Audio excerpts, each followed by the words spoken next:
people pleasing isn't about being nice. It's about survival. Somewhere along the way, you've learned that your value came from being helpful, available. Studies actually show that people pleasers earn 80% less than those with strong boundaries. We're literally paying to be liked. People who benefit from your lack of boundaries will resist when you start setting them. So of course they will, because you're actually going no.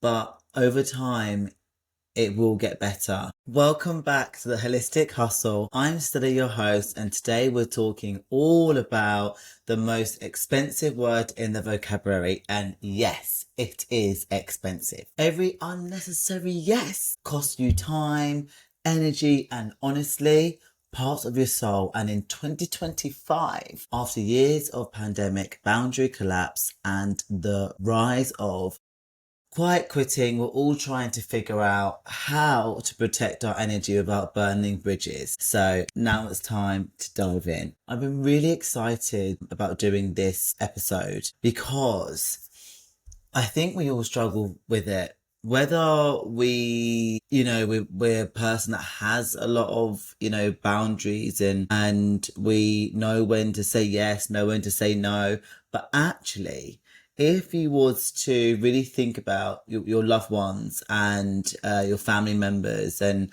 how at times you do want to say no, but you end up saying yes, or you say yes and you're like, crap, why did I say yes? Now, this is something that I've actually been struggling with, if I'm being honest with you, for a long while now. And only recently I've literally had to rein it back in again and go, right, so what's true to me?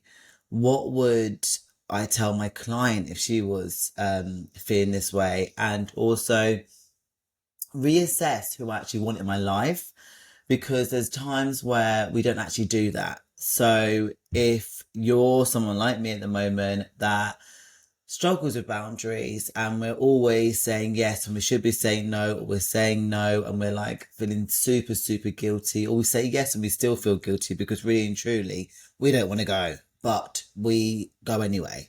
And then when we go, whether it's a party, an event, we're like, oh my God, why am I here when I could be at home? So it's mega, mega, mega important to speak about it, because I know there's people listening right now where you've said yes and your stomach drops and it's an instant regret. And that's your body saying, you know what, you're betraying yourself. You're not putting yourself first. And here's what nobody talks about. People pleasing isn't about being nice. It's about survival. Somewhere along the way, you've learned that your value came from being helpful, available, dispensable. Now, your nervous system literally coded no as danger. And now you're exhausted. You're resentful. You're giving your best energy to everyone else's priorities while your dreams collect dust. The pandemic made it worse. Suddenly our homes became offices. Our boundaries dissolved and saying no felt like career suicide. But here's the truth bomb. Every time you say yes, when you mean no, you're not just lying to them, you're abandoning yourself. And that is self-abandonment. It's costing you everything. And I think when I was, planning on doing this podcast, because I was really excited about it, because as you know, as I just said, that I've been struggling with this at the moment.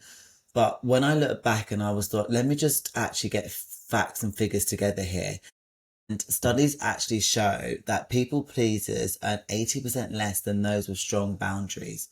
We're literally paying to be liked. We're so afraid of disappointing others that we're disappointing ourselves daily. The quiet quitting movement isn't about laziness. It's about a collective awakeness. People are finally realizing that unlimited availability doesn't equal dedication. It equals depletion. And with that, I think it's really important to touch on that sometimes we do have that person where we always want to please, or a group of people. Now you need to sit with yourself and go, where is this people pleasing coming from? Why do I have it? Is it because of childhood and something you had to deal with when you was a child? Is it in school where you just wanted to be liked? Or in fact, I'm just going to go there, right? You got bullied and that kind of drawn you the other way.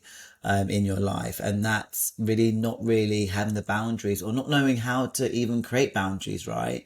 Because I was that person years ago where I was like, nope, I ain't doing that because I don't want to do that.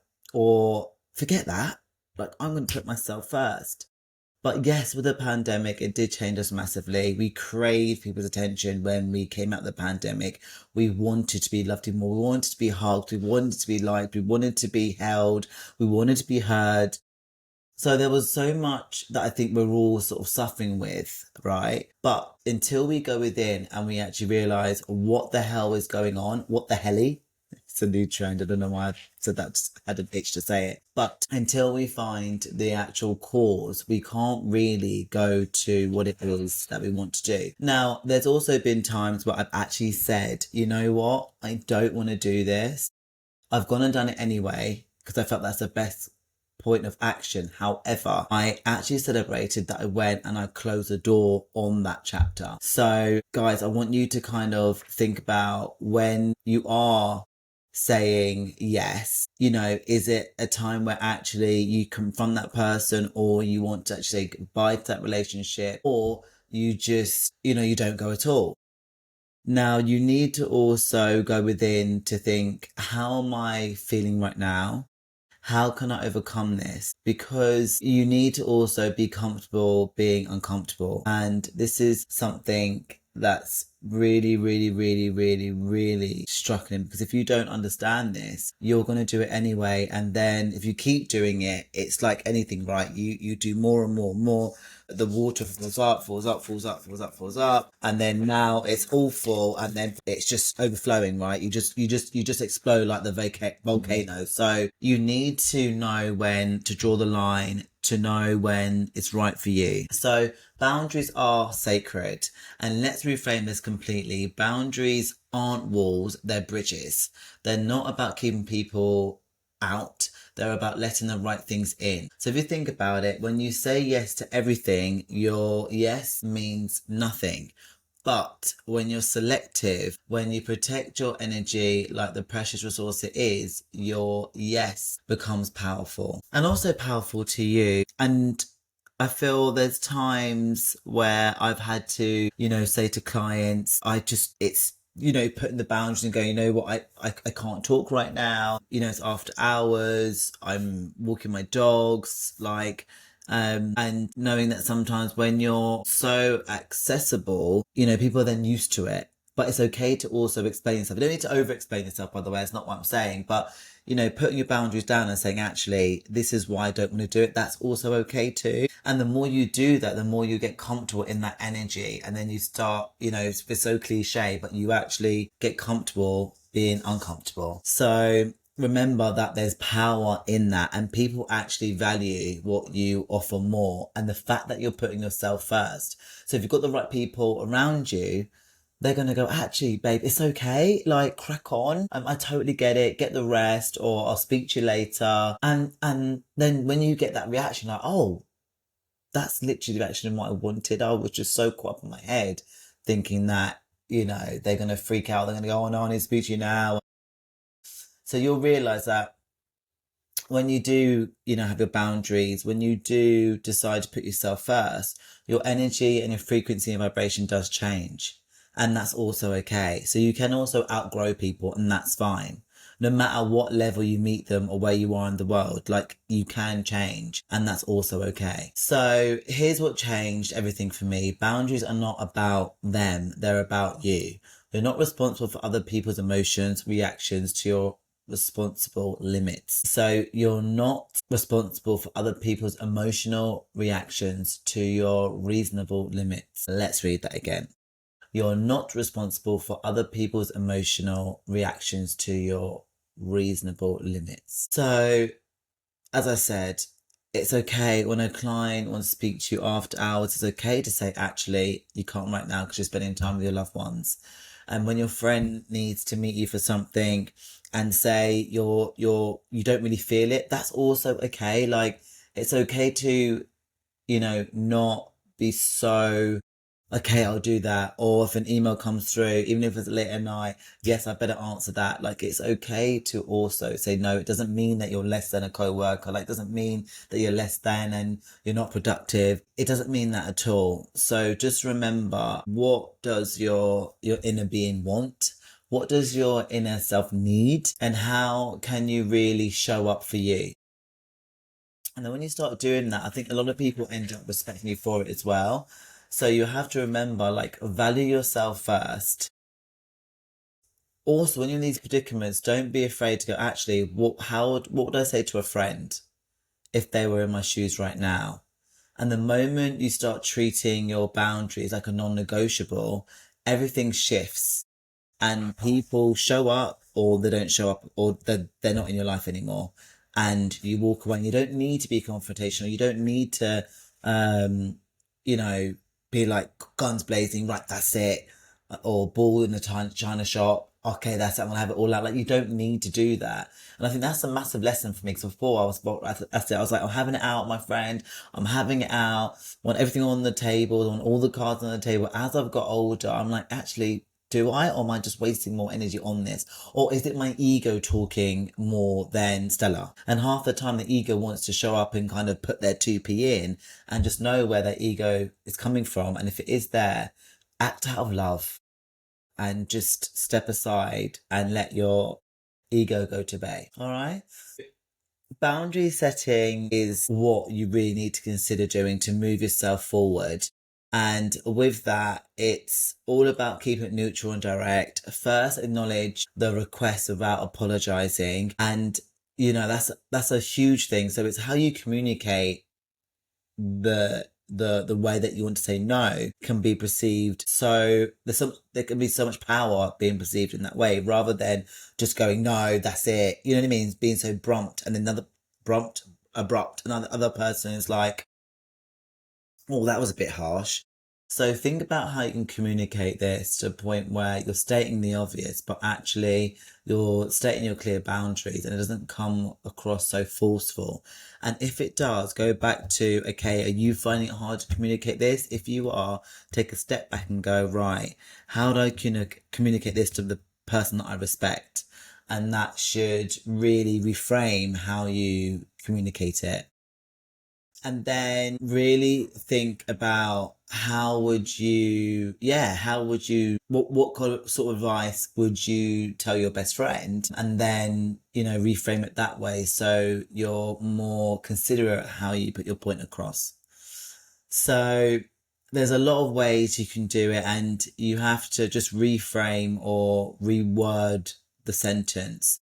And just know that if you was to read it that way, because sometimes text messages come across a way where you're not actually sound the way you actually sound, but the other person picks up a different sort of way of what you're saying when actually that's not how you said it. And that's why it's very important that, you state your point nice and polite, you give them their flowers, or put, considerate words in there, and then leave it at that. All right. So when it comes to boundaries, please do not feel that you have to be that yes person all the time. And to be fair, I don't like the word people pleasing. It's a bit, but if we think about putting it in that category for the subject we're talking about, 9 out of 10, it makes it easier to understand. And if we just step back and go, what do we want from this? And what do we need? We can really feel that, we can honor ourselves a lot more, and you'll feel so much better with doing it. Sometimes if your energy is like, oh my gosh, I've said no and I feel so guilty, because that's happened to me as well. Like, sit through the discomfort and breathe through it, and just, say to yourself that, well done. Like, rewire those thoughts, right? And say, well done for putting yourself first.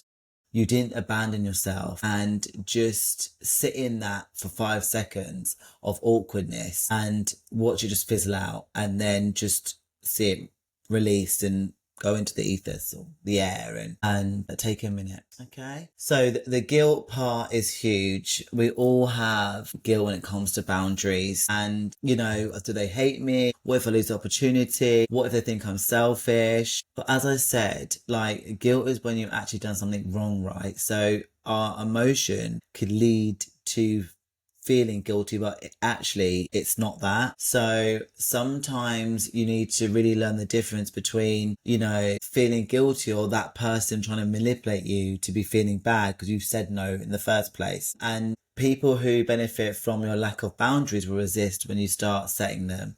So of course they will, because you're actually going no. But over time, it will get better. And their resistance to it is not your problem, and it's not your responsibility as well at all, one bit. So with a boundary guilt, just ask yourself, what would you say again to your friend? How would you want them to communicate it? Because I think sometimes when you think of it as a third person, it sounds better and you can get your communication across a lot easier than it coming from you. So I know that's helped with me. And again, do what works for you. Start small so you don't have to overhaul your entire life tomorrow, but pick an area where you're really thinking about your energy, and you're really thinking, actually, you know, when do you want to get back to that person? Or if you don't want to go out for coffee, then when will be a time that you do? Or if you're busy, how can we communicate that? And then say, actually, can we catch up later on? These are all parts of setting boundaries, and it's a huge, you know, open point of discussion. But this is it. So guys, remember, just lean into the discomfort. You'll survive it. You notice that it wasn't the end once it's finished. And here's the magic. When you stop being available for everyone and everything, you become available for the right things. Your creativity returns, your joy returns, and your actual self returns. So here's what nobody tells you about when it comes to boundaries. They're contagious. When you start honoring your own limits, you give everyone around you permission to honor theirs. Your team starts being more honest about their capacity, and also your team, your family, your friends, the people that you're saying no to at that point in time. And just remember that not everyone then has access to you, and that's also okay, because you're able to spend time with things that you want to do and get done as well. And these are all boundaries, right? So yeah, like, I've really enjoyed having this discussion. I think we need to really think about, you know, how your boundaries are not up for negotiation. They're not mean. They're not selfish. They're not the foundation of every healthy relationship you ever have. And starting with the one with yourself is the one that matters the most. So here's your homework for this week. I'm actually going to give you guys a guide in the back of this. It's going to be a short piece, nothing crazy. But it's always good to end with a gift just for listening to this podcast. So I'm going to send out a guide to you guys that you can download and make use of it. So your homework this week is to say no, then a yes. Don't overcomplicate it. Don't apologize. Just practice the K.I.N.D method. Notice how much time you did. Notice how much time did you actually reclaim? How much energy did you save?